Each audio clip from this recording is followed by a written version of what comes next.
Bismillahirrahmanirrahim. Alhamdulillahi rabbil alamin. Wassalatu wassalamu ala Rasulillah wa ala alihi wa sahbihi wa man tabi'ahum bi ihsanin ila yaumiddin ba'd. فنواصل كتاب كن سلفيا على الجادة للشيخ عبد السلام السحيمي حفظه الله تعالى. Di pertemuan yang kemarin kita telah membahas makna dari as-sunnah. Makna dari as-sunnah secara bahasa telah kita sebutkan artinya metode, dan sunnah juga sebagaimana disebutkan dalam hadis bisa mengandung makna yang benar dan bisa mengandung makna yang salah. Artinya metode yang benar dan metode yang salah. Sebagaimana disebutkan dalam hadis man sanna fil islami sunnatan hasanah.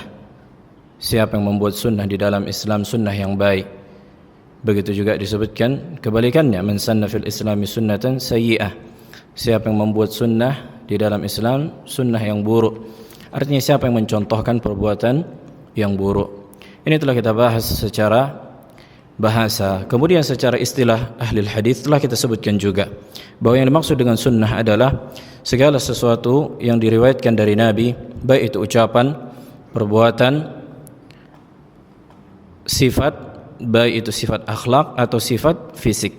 Ini dikatakan sunnah di istilah ahli hadis. Kemudian di istilah para ulama usul fikih, mereka menyebutkan bahwa sunnah itu adalah hadis itu sendiri. Hadis itu sendiri. Makanya kita sebutkan misalnya Alkitab was sunnah, artinya Al-Quran dan sunnah. Kemudian sunnah di sisi para ahli fikih, mereka mengatakan bahwa sunnah itu sesuatu yang apabila dikerjakan mendapatkan pahala, dan apabila yang ditinggalkan tidak berdosa. Kemudian di sisi ulama salaf dan ulama akidah, apa yang dimaksud dengan sunnah?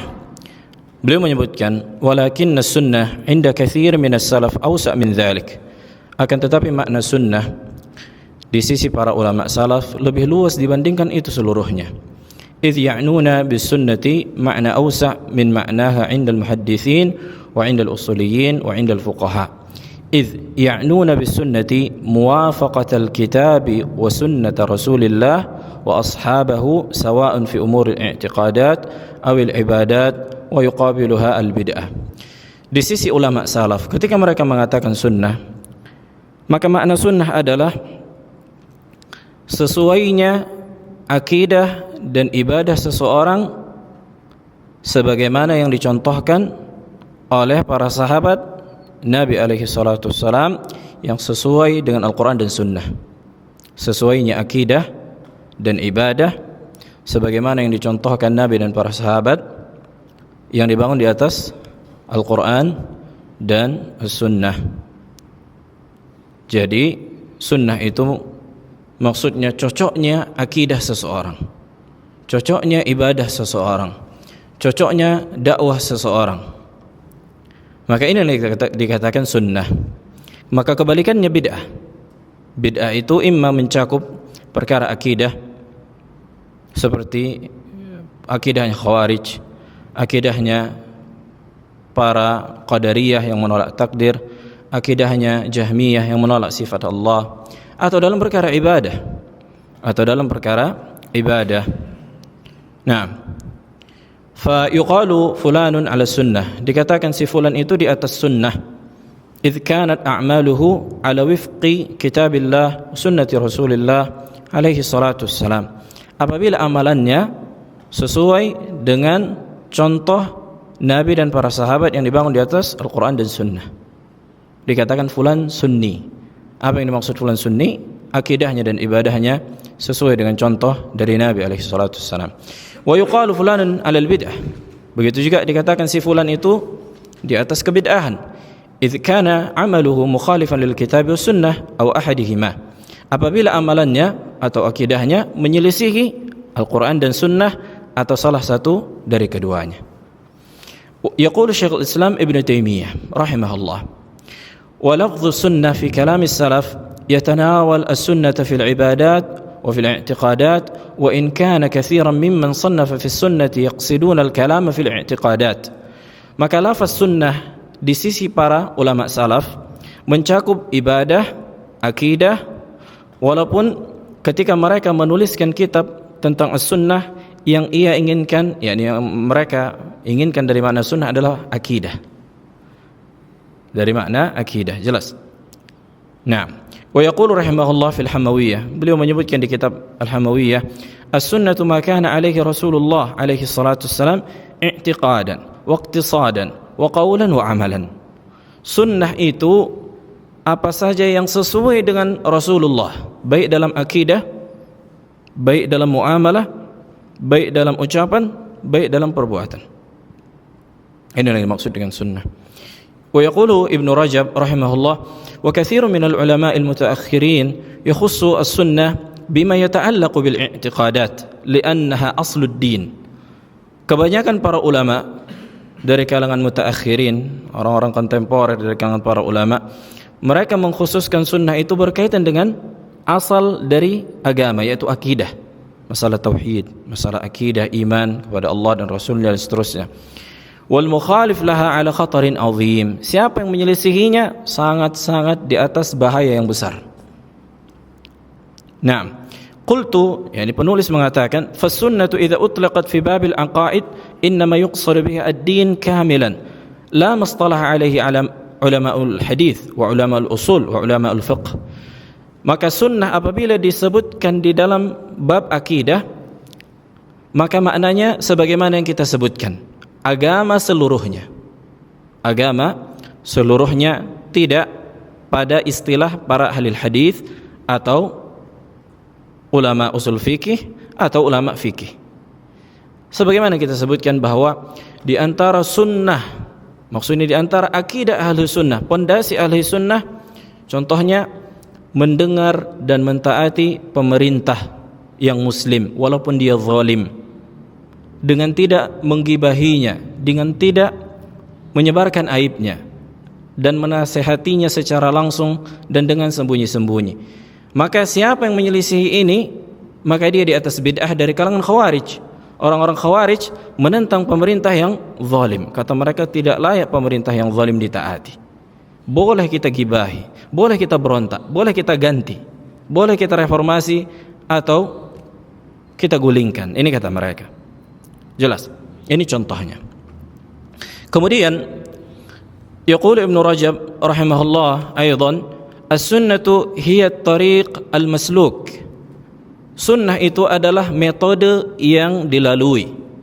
Fayashmalu dhalika at-tamassuk bima kana alaihi an-nabi alaihi salatu wassalam wa khulafaihi ar-rashidun min al-i'tiqadat wal a'mal wal aqwal ila akhir kalami. Sebagaimana kita sebutkan, kata Ibnu Rajab, sunnah itu adalah akidah, ibadah, ucapan yang sesuai dengan Nabi dan para sahabat, yang sesuai dengan Nabi dan para sahabat. Jadi kita fahami bahwa sunnah itu memiliki makna yang lebih umum. Jangan didefinisikan sunnah itu sebagaimana definisi orang awam saja. Oh, ini kan sunnah. Apa artinya sunnah? Kata orang awam, ya ini dikerjakan, berpahala, ditinggalkan, tidak berdosa, kata mereka.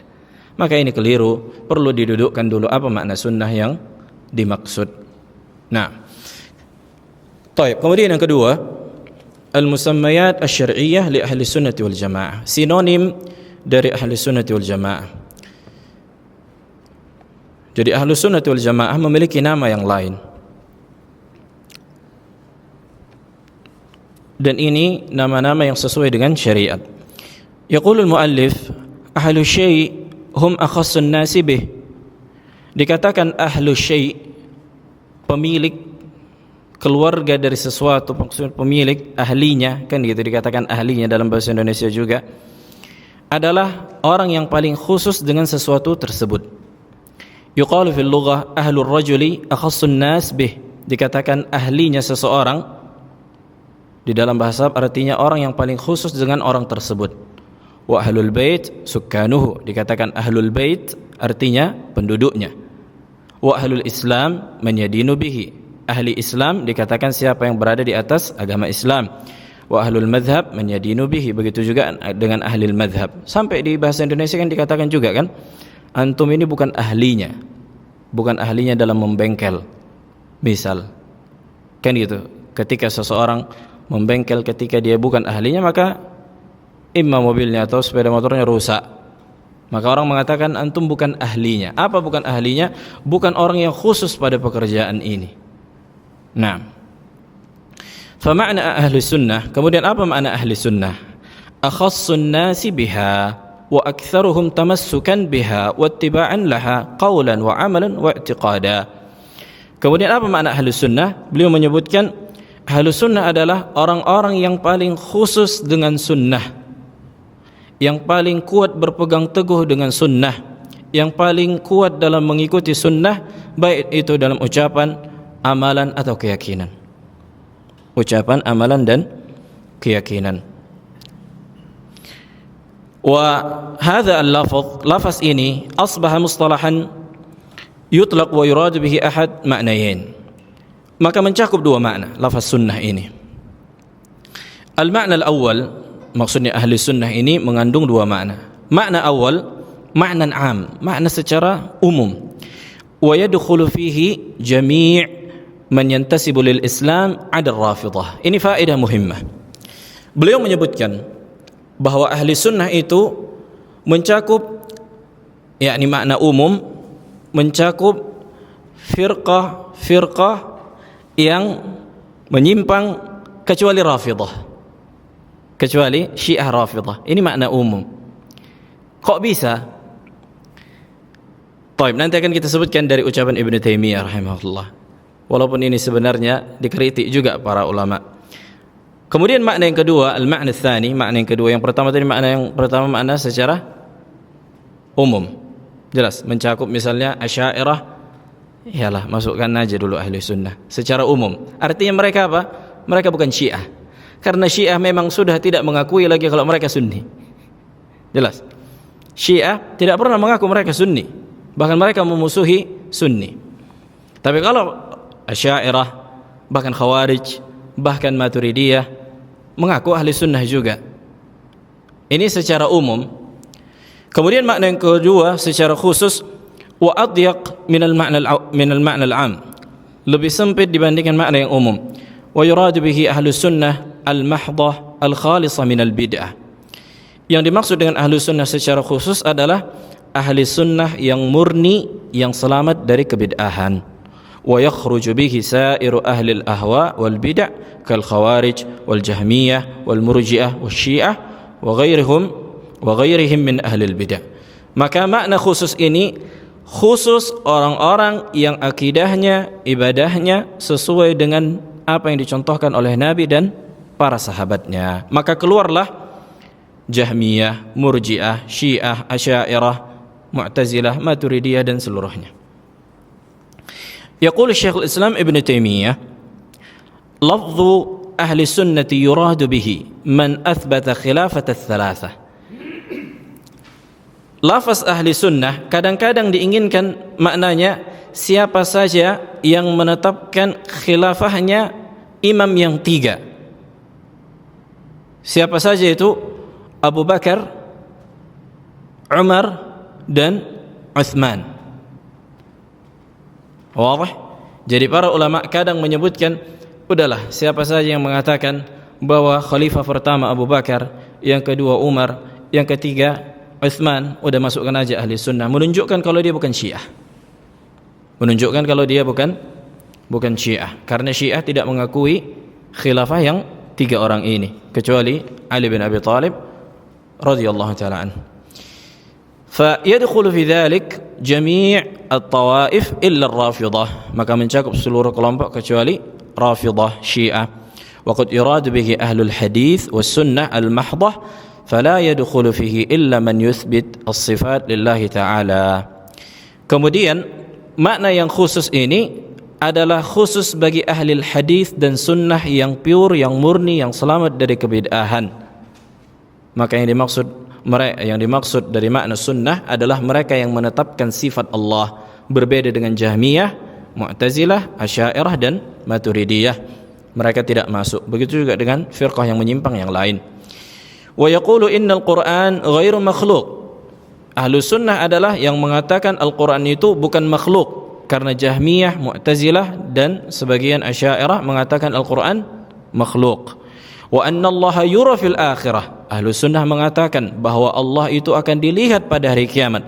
Sementara firqah yang menyimpang tidak mengatakan Allah dilihat pada hari kiamat. Wa yuthbitul qadar. Ahlus sunnah menetapkan takdir, sementara Mu'tazilah, Jahmiyah tidak menetapkan takdir. Wa ghairu dzalika al-umur al-ma'rufah 'inda ahli al-hadits was sunnah, dan perkara-perkara yang lain yang dikenal di sisi ahli al-hadits was sunnah. Idzan fa ahlus sunnah. Demikian kalau begitu makna ahlus sunnah hum ashabu Rasulillah alaihi salatu wassalam. Mereka adalah sahabat Rasulullah li'annahum talaqqaw anhu mubasharatan usul al-i'tiqad kama talaqqaw umur al-ibadah. Mereka lah para sahabat yang mengambil langsung kepada Nabi baik itu pondasi akidah maupun pondasi ibadah. Fahum a'raful khalqi bi sunnatin nabi alaihi salatu wassalam. Dan para sahabat adalah manusia yang paling mengetahui sunnahnya Nabi. Wa atba'u laha mimman ja'a ba'dahum, dan yang paling kuat dalam mengikuti sunnah Nabi dibandingkan orang-orang setelahnya. Wa ahlu sunnati aidan humut tabi'una lahum bi ihsan. Ahlu sunnah adalah orang-orang yang mengikuti para sahabat dengan ihsan. Al-muqtafuna atharahum, yang mengikuti athar-athar mereka fi kulli asrin wa misrin, pada setiap waktu dan tempat. Wa ala ra'sihim ahlul hadits wal athar, dan yang paling terdepan di antara mereka adalah ahlul hadits wal athar. Apabila dikatakan ahlul hadits wal athar, di antara pembesar ahlul hadits adalah para a'immah al-arba'ah, al-imam Malik, al-imam Syafi'i, al-imam Ahmad, al-imam Sufyan al-Thawri, Sufyan ibn Uyainah, Al-Auza'i, dan yang semisal dari mereka dari para ulama kibar, Walamma kana hadzal laqab ahlu sunnah, nah ketika laqab ini, julukan ini ahlu sunnah, yutlaqu ala ashabi Rasulillah alaihi salatu wassalam wa man tabi'ahum ala ma kanu wa man ittaba'ahum ala ma kanu alaihi min al-hadi, tanaza'at at-tawaif hadzal laqab walakin al-ibrah bil haqa'iq wa laysat bid da'awa. Nah, ketika lafaz sunnah ini, kan ini lafaz yang mulia. Semua orang mengaku kan, kami ahli sunnah, kami aswaja, ahli sunnah wal jamaah, mereka singkat. Tapi apakah yang menjadi patokan adalah julukan atau akidah dan ibadah serta pengamalan? Ini yang menjadi patokan. Sebagian mereka subhanallah mengaku paling ngaswaja, akan tetapi amalan yang paling menyelisihi sunnah, menyelisihi sahabat. Jadi tidak ada gunanya pengakuan. Telah kita ulang-ulang, yang dibutuhkan adalah pembuktian dalam akidah dan ibadah. Wa innahu lamma nasha'atil bid'ah fil Islam wa ta'addadat firaqud dhalal. Ketika muncul bid'ah di dalam Islam, sebagaimana kita sebutkan hadis al-iftiraq di awal kajian ini, dan munculnya apa? Firqah-firqah yang sesat. Wa akhadha kullun ila bid'atihi wa hawa ma'a intisabihim fi adh-dhahir ila al-Islam. Setiap kelompok itu mengajak kepada bid'ah, akan tetapi mereka menampakkan secara zahir bahwa mereka pemeluk agama Islam. Ya kan?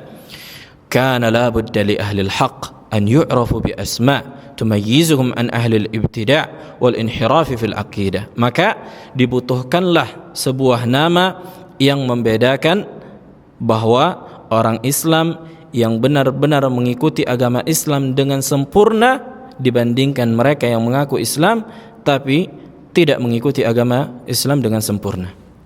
Itulah orang-orang yang menisbatkan diri mereka kepada para sahabat yang sesuai dengan amalan, akidah dan ibadah.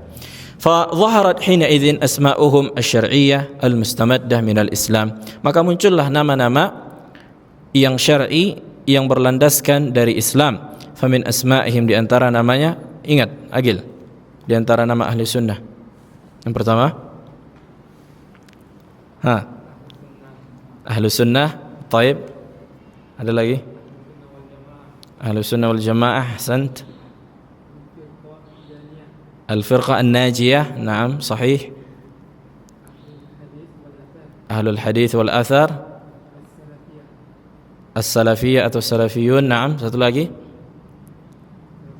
at-taifah al-mansurah.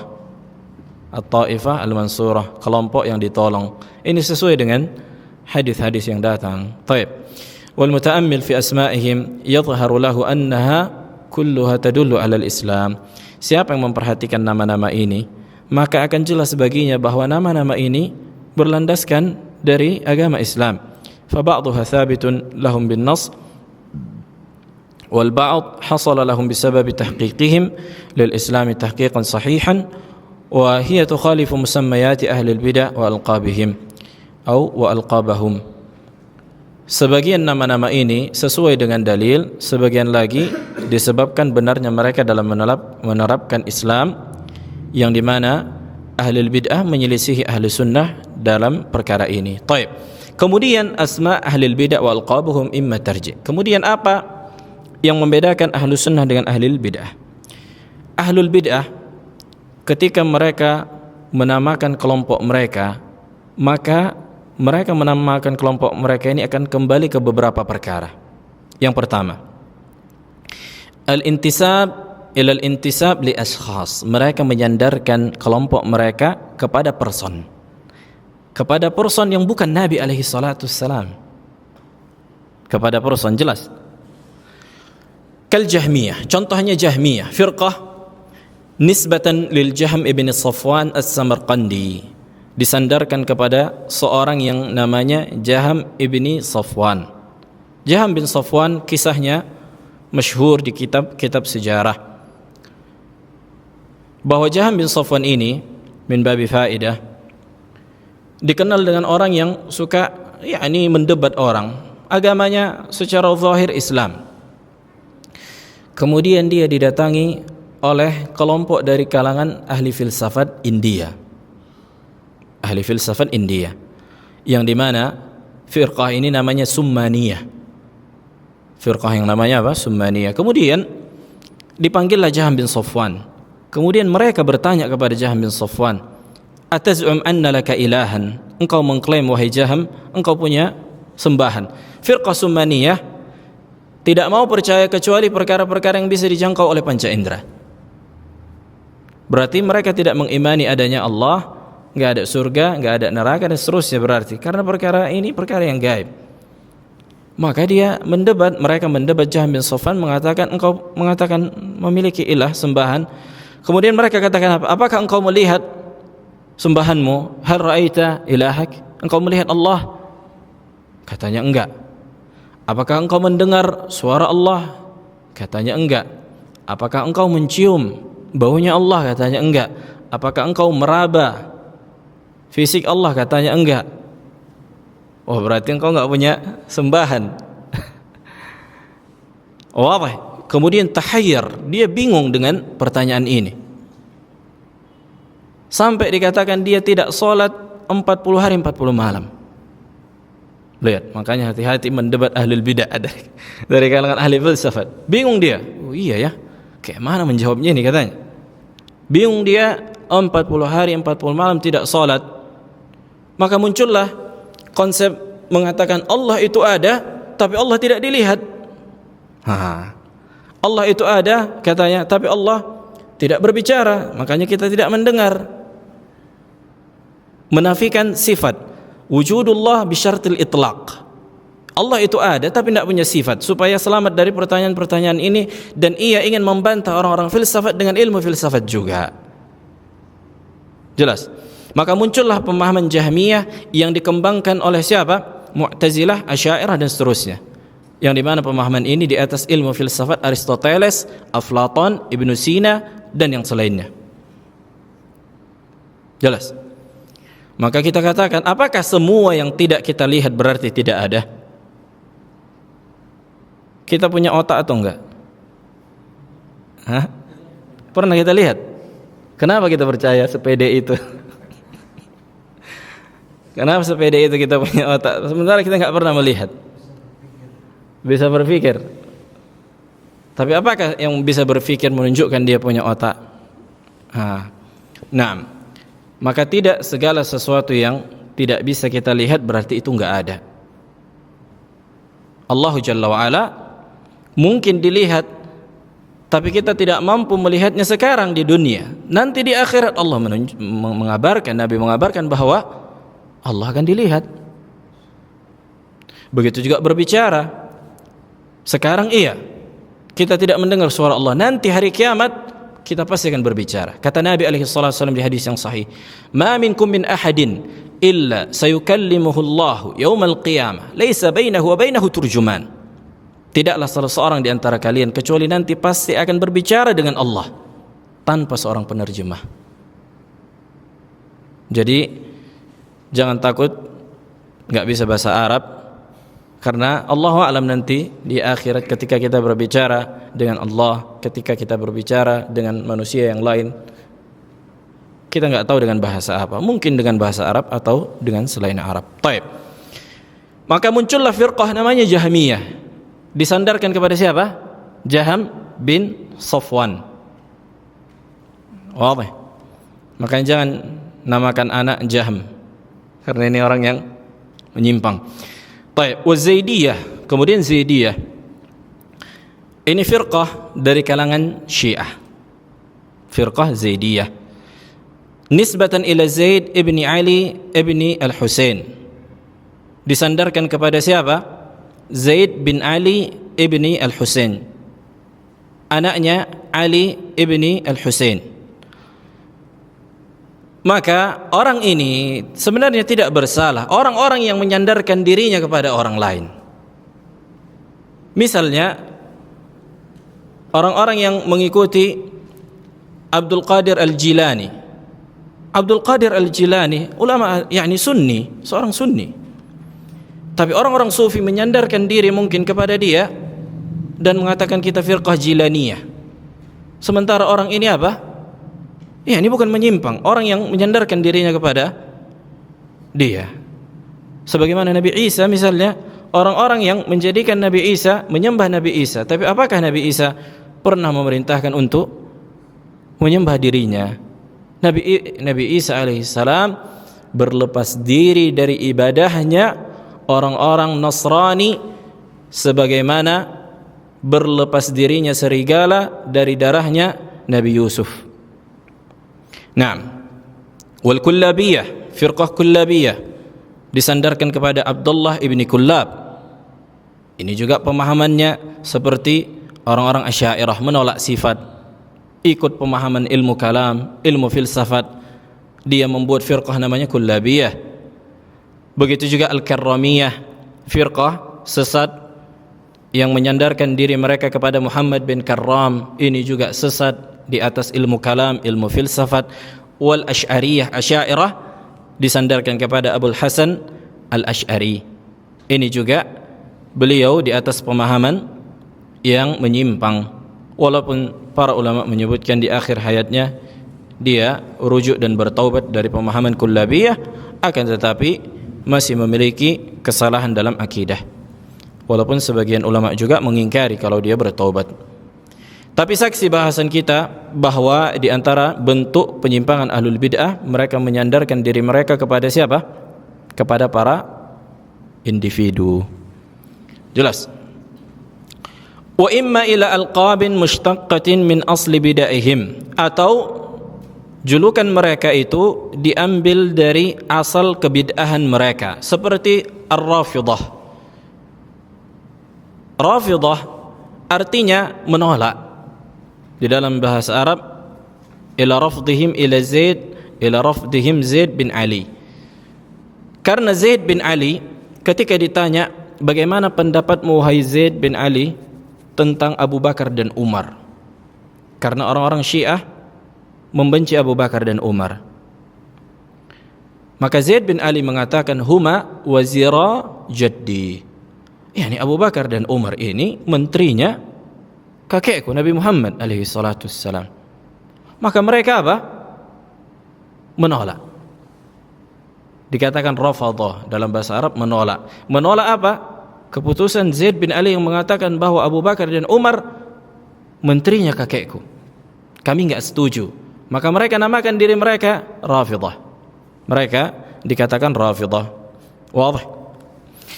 Kemudian an-nawasib. Nawasib jamak dari nasibah. Linasbihim al-ada' li ahlil bait. Kemudian muncullah firqah menyimpang. Kalau orang-orang Rafidah sangat berlebihan mencintai ahlul bait, berloyalitas, bahkan sebagian mereka mengatakan ahlul bait ini selamat dari kesalahan, bahkan khilafah itu hanya untuk ahlul bait. Muncul firqah namanya nasibah yang memusuhi ahlul bait. Siapa itu nasibah? Yang memusuhi ahlul bait, untuk membuat apa namanya istilahnya counter attack. Tapi jangan kayak gini konsepnya. Jangan karena mereka menyimpang ketika menyikapi ahlul bait terus engkau bantah dengan membenci ahlul bait. Bukan kayak gitu konsepnya. Ini keliru, jelas. Sama seperti orang sufi sekarang kan gitu, menyandarkan diri ke Habib-Habib. Kita tidak menolak adanya keturunan Nabi alaihi salatu wasallam. Tapi yang menjadi patokan apakah amalannya sesuai dengan sunnah? Iya kan? Bukan hanya sebatas mengaku kami Habib keturunan Nabi, berarti apa yang mereka lakukan boleh, mencaci maki boleh, karena Habib udah dia maafkan, ditoleransi perbuatannya. Nggak bisa kayak gini, tidak bisa demikian. Wadih. Kemudian Al-Qadariyah, firqah Qadariyah, karena mereka menyimpang dalam bab takdir.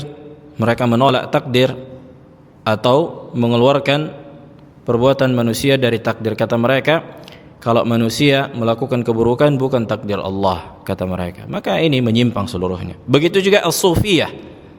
As-sufiyah lilubsihim as-suf. Kenapa dikatakan sufiyah, sufi? Karena mereka memakai suf, disandarkan kepada suf. Suf itu pakaian yang terbuat dari wol, kasar, menunjukkan zuhud dalam beragama, sedikit mencintai dunia. Ini di sisi mereka. Maka pakaian yang kasar itu bagi mereka simbol zuhud. Ini awalnya. Tapi bukan hanya sampai di sini. Mereka juga memasukkan pemahaman ilmu filsafat ke dalam tasawuf, sehingga banyak penyimpangan. Muncullah nanti zikir-zikir yang tidak disyariatkan 100 kali, salawat nariyah atau yang semisal dengan itu. Tujuan mereka apa? Yakni zuhud, meninggalkan dunia. Makanya banyak orang-orang yang demikian kan. Istri tidak diurus, anak enggak dicek, di masjid 24 jam, dan ini mereka anggap apa? Ibadah. Ini mereka anggap zuhud. Banyak enggak kejadian demikian? Banyak enggak istri yang mengeluh karena suaminya 24 jam di masjid? Tapi kita pula jangan pula 24 jam di rumah. Karena ingin membantah karena ingin membantah pemahaman sufia, maka 24 jam di rumah, nempel di ketiak istri. Enggak pernah ikut kajian, enggak pernah ke masjid menuntut ilmu. Nah, ini juga keliru, jelas. Pertengahan. Sa'atun sa'ah kama qala alaihi salatu wassalam. Wal batiniyah. Kemudian firqah batiniyah li za'mihim anna lin nusus zahiran wa batina. Firqah batiniyah ini mereka menganggap bahwa dalil-dalil dari Al-Quran dan Sunnah itu ada zahir dan ada batin. Zahir itu yang diketahui orang awam, seperti firqah sufiyah juga. Batin itu yang diketahui oleh mereka. Nanti mereka katakan haji itu yang diketahui orang awam adalah pergi ke Mekah, mengerjakan ihram, tawaf, sa'i dan seterusnya. Maksudnya umrah misalnya. Kalau bagi mereka haji itu bukan pergi ke Mekah, tapi menziarahi guru-guru mereka. Karena makna haji itu adalah ziaratul masyayikh, mendatangi guru-guru. Adapun yang diketahui orang awam itu ke Makkah. Salat mereka enggak salat. Salat itu apa? Mengingat, menutup aib, memikirkan alam semesta. Itulah tadabbur. Yang diketahui orang awam gerakan ini, dan ini ada. Dan ini ada. Jangan kira dunia ini baik-baik saja. Nah, tapi memang sedikit mereka. Kemudian firqah al-murji'ah. Siapa itu murji'ah? Murji'ah adalah yang mengeluarkan amalan dari hakikat keimanan. Li'irja'ihim al-a'mala an musamma al-iman. Kata mereka, amalan itu salat, itu bukan iman. Sementara ahlu sunnah mengatakan salat itu keimanan, sedekah itu keimanan, menyingkirkan gangguan dari jalan keimanan, rasa malu keimanan. Jelas, bagi mereka tidak. Tapi saksi bahasannya mereka disandarkan kepada pemahaman mereka yang sesat. Taib. Wa imma anna hadhihi al-alqab tarji'u ila sababi khuruji man tasamma biha an aqidatil muslimin wa jama'atihim. Atau ada juga firqah, kenapa dinamakan firqah itu dengan nama tersebut, disebabkan mereka keluar dari jamaah kaum muslimin dan keluar dari kepemimpinan kaum muslimin.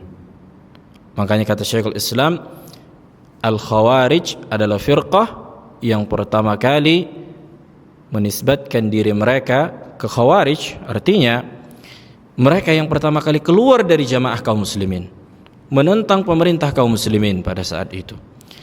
Li khurujihim ala amiril mu'minin Ali bin Abi Talib, karena mereka keluar dari kepemimpinan Ali bin Abi Talib radhiyallahu taala anhu. Wal Mu'tazilah li'tizali ra'isihim Wasil ibn Atha majlis al-Hasan al-Basri.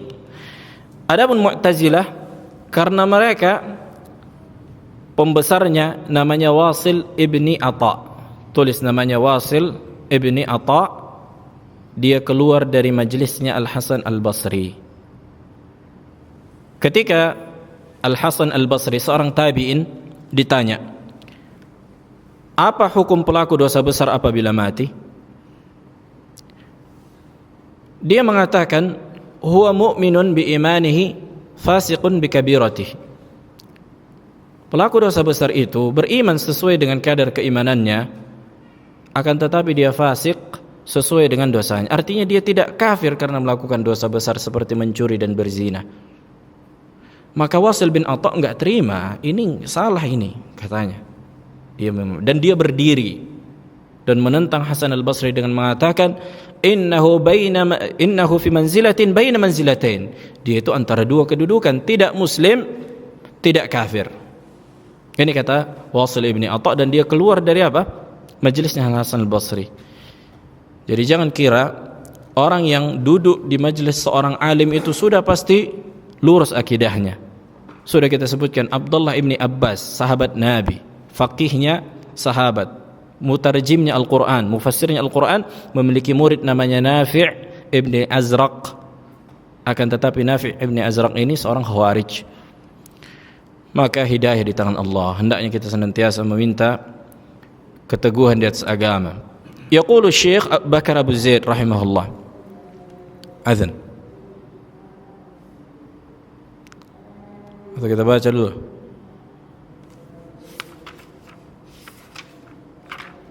Panjang. Tapi kita baca sikit lagi. Lamma hasalat tilka al-firaq al-muntasiba ila al-Islam munshaqqatan 'anil amud al-faqri lil muslimin. Ketika muncul firqah-firqah menyimpang yang menyandarkan diri mereka kepada Islam, yang dimana mereka keluar dari inti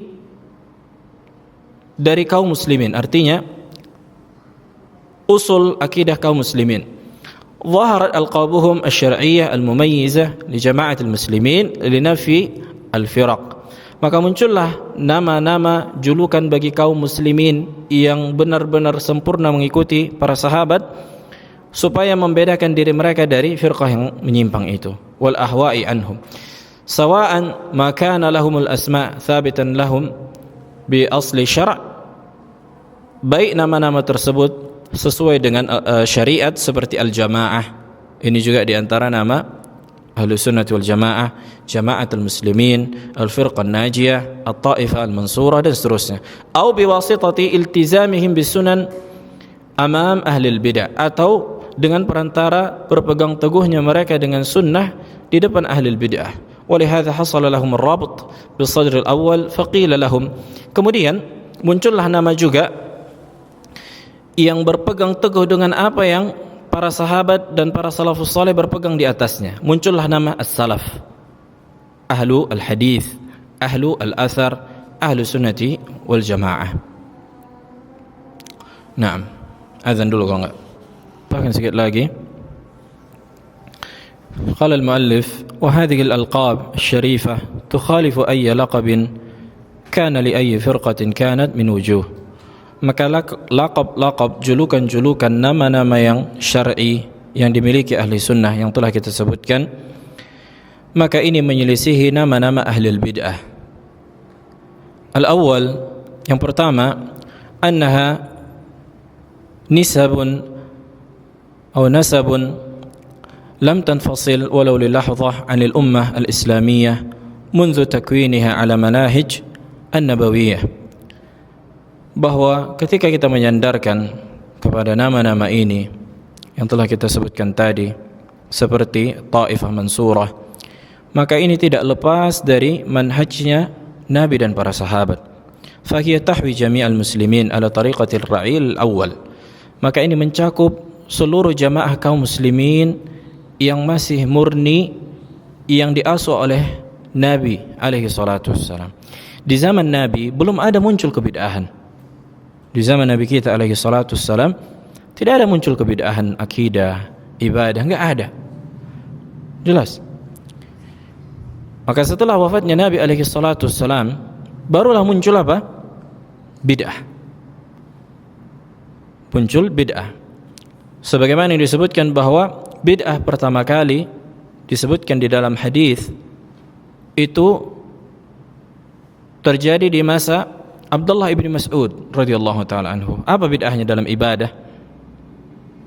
Ada yang ingat? Naam? Bid'ah apa? Zikir berjamaah. Di riwayat Tirmidzi, zikir berjamaah ini bid'ah pertama kali. Maka diingkari Abdullah bin Mas'ud ketika manusia sebelum salat subuh membuat halaqah, kemudian mengatakan tasbihlah 100 kali, bertasbih mereka 100, subhanallah, subhanallah. Tahlil 100 kali, tahlil. Maka diingkari Abdullah bin Mas'ud dengan mengatakan baju Nabi belum koyak. Ini kan masih baru ini, menunjukkan Nabi sudah meninggal alaihi salatu wassalam. Gelas Nabi belum pecah, kalian sudah membuka pintu kesesatan. Artinya ini bid'ah yang kalian lakukan ini, tidak pernah dicontohkan Nabi. Kenapa kalian lakukan? Ini bid'ah pertama kali muncul dalam ibadah. Adapun bid'ah dalam akidah, yang pertama kali muncul adalah bid'ah khawarij. Bid'ah khawarij, kemudian bid'ah syiah, rafidah, kemudian qadariyah, kemudian jahmiyah dan seterusnya. Taib. Wa man yuqtada bihim fi talaqqi al-ilm, dan barang siapa yang mengikuti Nabi dan para sahabat, khususnya para salaf dalam mengambil ilmu, wa tariqati fahmihi wa bi tabi'ati da'wati ilaih. Lihat bagaimana cara memahami sebuah dalil. Ini penting, harus kita contoh Nabi dan para sahabat, jangan kita pakai pemahaman sendiri. Dan bagaimana mendakwahkannya. Dakwah Nabi alaihi salatu wassalam, para anbiya senantiasa pondasinya tauhid, senantiasa di atas tauhid. Maka wajib, ini keselamatan kita kan gitu. Ini modal utama masuk ke dalam surga. Kenapa enggak ini yang paling harus ditekankan sebelum perkara-perkara yang lain? Kemudian masalah akidah secara parsial yang lain. Nah, maka inilah dakwah yang hak. Wa daruratu انحصار الفرقة الناجية في أهل السنة والجماعة وهم أصحاب هذا المنهج. Dan bagaimana ahlu sunnah wal jamaah itu membatasi orang-orang yang berada di atasnya adalah orang-orang yang menjalani metode para sahabat sahabat Nabi alaihi wasallam. Wa hiya la tazalu baqiyatan ila yaumil qiyamah. Dan orang-orang yang demikian akan senantiasa ada sampai hari kiamat. Orang-orang yang mengikuti Nabi dalam berakidah, dalam beribadah, dalam berdakwah, dalam bermuamalah dan seterusnya akan senantiasa ada sampai hari kiamat. Walaupun bisa jadi di muka bumi ini ada sebagiannya yang mungkin lepas dari ahlu sunnah, tapi tidak mungkin permukaan bumi ini lepas dari ahlu sunnah. Jelas. Kadang di tempat ini kuat, di tempat yang sana lemah, di tempat ini lemah di tempat sana kuat. Begitulah seterusnya. Wadah. Apa kata Nabi alaihi salatu wassalam? La tazalu ta'ifatun min ummati mansurah 'alal haqq. Akan ada senantiasa sekelompok manusia dari kalangan umatku yang ditolong, yang berada di atas kebenaran. Dan jumlah mereka biasanya sedikit. Oleh karena itu jangan tertipu dengan jumlah yang banyak. Jangan tertipu dengan jumlah yang banyak. Sebagian orang berbangga dengan jumlah. Oh, yang datang kajian banyak. Tapi apakah yang dibahas masalah tauhid, masalah akidah, masalah manhaj? Kan gitu kan? Supaya apa? Ini kebahagiaan dunia dan akhirat, keselamatan. Yang pertama kali ditanya dalam kuburan adalah masalah tauhid. Jangan sampai seseorang salah dalam apa? Menuntut ilmu disebabkan kurangnya ilmunya dalam masalah akidah dan masalah manhaj dan masalah tauhid. Taib. Yang kedua, annaha tahwi kullal Islam, bahwa ahlu sunnah ini juga mencakup seluruh hakikat dari keislaman, seperti Alkitab was sunnah. Fahiya la takhtassu bi rasmin yukhalifu alkitab was sunnah ziyadatan aw naqsa. Maka jangan sampai seseorang mengatakan aku di atas Al-Qur'an dan sunnah, tapi apa? Hanya namanya saja, kan gitu. Tapi ibadahnya enggak sesuai dengan Al-Qur'an dan sunnah, atau akidahnya tidak sesuai dengan Al-Qur'an dan sunnah. Al-Qur'an dan sunnah mana yang engkau ikuti? Jelas. Kemudian yang ketiga, annaha alqabun minha ma huwa thabitun bis sunnati sahihah wa minha ma lam yabruz illa fi muwajahati ahli al-ahwa wal firaq ad-dhalla li radd bid'atihim wa tamayyuz anhum. Kemudian yang ketiga, bahwa laqab-laqab ahlu sunnah ini ada yang valid penetapannya dari hadis yang sahih, dan ada juga yang ditetapkan dengan munculnya sikap mereka ketika menyelisihi ahlul bid'ah dan firqah yang menyimpang, supaya membedakan diri mereka dengan ahli sunnah. Contoh, misalnya ahlul athar, ya kan? Dikatakan kita ahli sunnah, ahlul athar. Kenapa para ulama mengatakan nahnu ahlul hadis wal athar? Orang-orang yang senantiasa berada di atas hadis dan athar. Kenapa? Karena orang-orang dari ilmu kalam, firqah yang dibangun di atas pemahaman ilmu kalam, itu tidak pakai hadis dan tidak pakai athar. Pakai pemahaman siapa? Aristoteles. Pakai pemahaman filsafat. Inilah yang membedakan siapa? Ahlus sunnah di atas hadis dan athar. Jadi apapun yang kita katakan dari perkara yang gaib, pasti ada dalilnya. Berbeda dengan apa? Ahlul bidah dari kalangan Asy'ariyah dan Jahmiyah. Mereka berbicara tidak ada dalilnya. Ayo kita buka kitab-kitab mereka. Mereka menetapkan sifat-sifat Allah bukan pakai dalil syar'i, tapi pakai akal. Dalil ikhtisas, dalil itqan, semua pakai akal. Adapun ahlu sunnah ada dalilnya tetapkan, enggak ada dalilnya diam, jangan korek-korek. Wadah. Makanya muncullah nama ahlul hadis wal athar, orang-orang yang senantiasa berada di atas hadis dan athar ketika membangun akidah, khususnya dalam menyikapi nama-nama dan sifat Allah Subhanahu wa ta'ala. Begitu juga dengan hadis salaf dan seterusnya.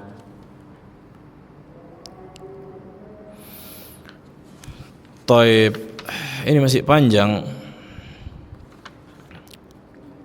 Al-khamis wal-rabi'. Taib, kita habiskan sedikit lagi. Al-rabi', kemudian yang keempat, ini penting.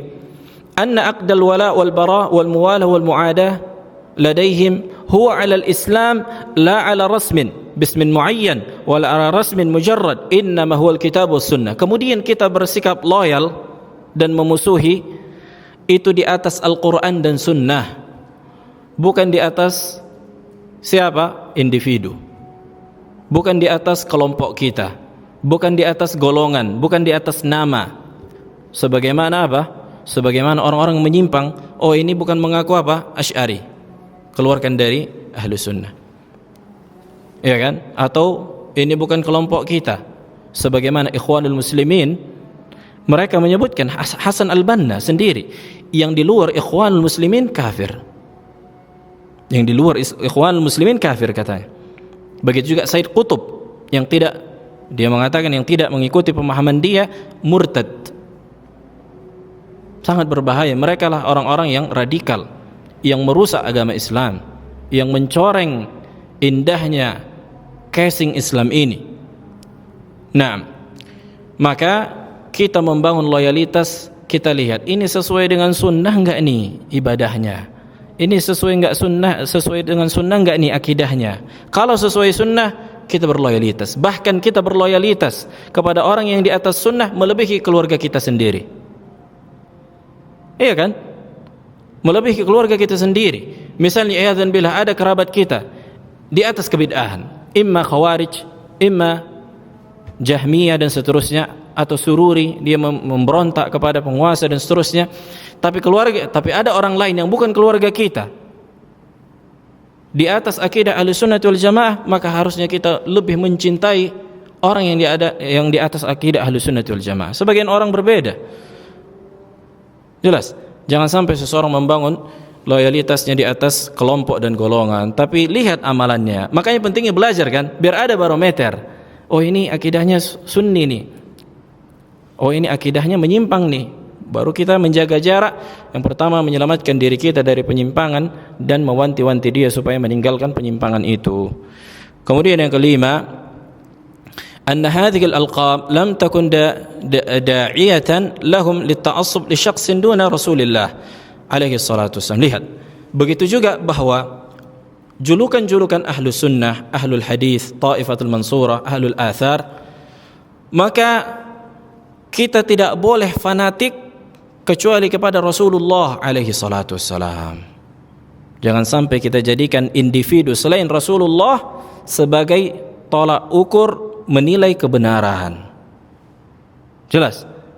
Makanya Imam Malik rahimahullah mengatakan, kullu qaulin yu'khadh wa yutrak illa sahibul qabr, illa hadha sahibul qabr. Semua ucapan manusia selain Rasulullah itu mungkin bisa diambil atau dicampakkan. Ditimbang dulu dengan Al-Quran dan Sunnah, ini sesuai enggak? Kan gitu. Maka fanatik kita itu kepada siapa? Rasulullah. Pentingnya juga mempelajari sunnah Rasulullah supaya kita bisa menimbang nih. Kita tahu ini mana ucapan yang salah, karena manusia tidaklah maksum. Manusia tidaklah maksum. Misalnya membangun akidah, kita menerima ucapan Syekhul Islam Ibn Taimiyah bukan karena beliau yang mengatakan, tapi karena ucapan beliau sesuai dengan Al-Quran dan Sunnah, bukan karena personnya, individunya. Jelas, bukan karena person dan individu. Begitu juga siapapun orangnya. Maka ustadznya itu ucapannya harus ditimbang dengan Al-Quran dan Sunnah. Jangan bilang, oh dia kan sudah 50 tahun berdakwah. Lah kok kayak gini?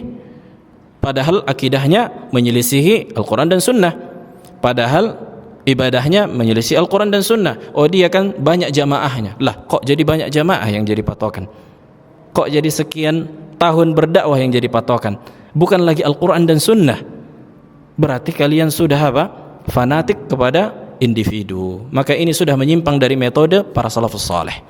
Kemudian yang terakhir, yang keenam, anna hadhil alqab la tufdi ila bid'ah wala maksiyah wala asabiyah li syakhsin muayyan wala li ta'ifatin muayyanah. Bahwa julukan-julukan yang kita sebutkan ahlu sunnah, ahlul hadith, ahlul athar, ta'ifatul mansurah, maka ini sama sekali tidak menggiring pada kebid'ahan, tidak juga maksiat, tidak juga fanatik buta kepada individu tertentu. Sudah kita sebutkan, kita berloyalitas kepada individu hanya satu. Siapa itu? Muhammad ibn Abdullah Rasulullah alaihi salatu wassalam. Kita lihat ucapan beliau, hadisnya kita lihat, kita teliti apakah sahih atau tidak sahih. Kemudian kita timbang dengan pemahaman para salafus saleh, bukan kepada person, bukan kepada kelompok selain dari Nabi dan para sahabatnya. Nah,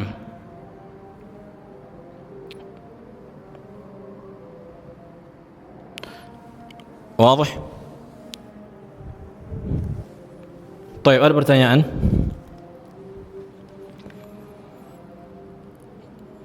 Sebagian itu makanya pentingnya senantiasa menanamkan pemahaman akidah dan berpegang teguh dengan Al-Quran dan Sunnah. Jangan sampai seorang da'i, siapapun itu, menggiring kepada pribadinya, atau kita sendiri condong kepada pribadi seseorang. Bukan ini yang dilihat, tapi yang dilihat apakah akidahnya, ibadahnya sesuai dengan sunnah Rasulullah. Inilah pentingnya kita belajar apa yang sesuai dengan sunnah dan apa yang tidak sesuai dengan sunnah. Masalahnya orang itu awam, dia yang tahu hanya gurunya lah yang di atas sunnah. Jadi ketika gurunya menyelisihi ahlu sunnah, menyelisihi akidah ahlu sunnah, menyelisihi ibadah ahlu sunnah, maka dia katakan apa? Oh, kalian yang menyelisihi, karena dia jadikan patokan adalah gurunya. Maka ini diantara bentuk ta'assub fanatik yang tercela, dan ini diantara ciri khas ahli jahiliyah, bukan di atas akidah ahlu sunnah wal jamaah. Wadah? Taib. Naam, ada iskal. Fadal.